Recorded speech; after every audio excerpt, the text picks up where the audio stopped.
Hľadáte pokojné miesto na bývanie na Mijavských Kopaniciach? Tak sledujte toto video so mnou až do konca.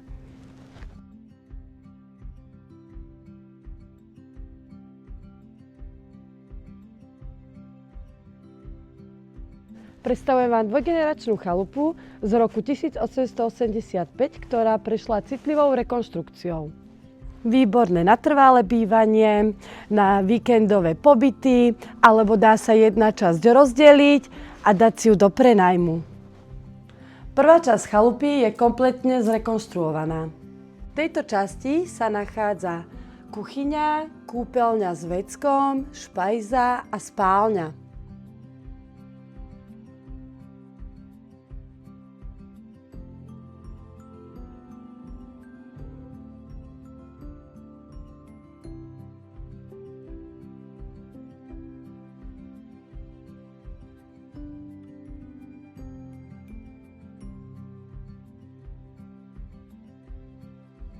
Táto časť domu je čiastočne zrekonštruovaná.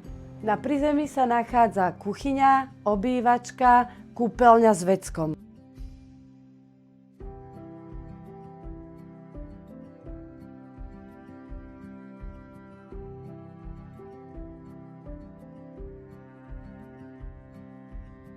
Na poschodí sa nachádzajú dve izby.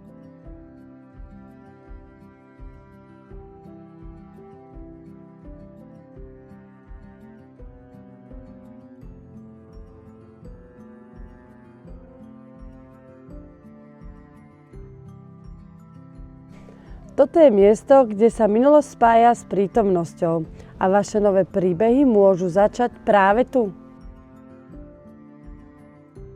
Chalupa sa nachádza v tichom prostredí a len pár kilometrov odtiaľto sa nachádza Brezová pod Bradlom, Mijava, Piešťany.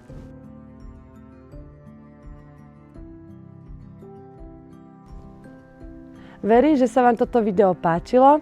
Ak máte viacej otázok, neváhajte nás kontaktovať. Tešíme sa na vás.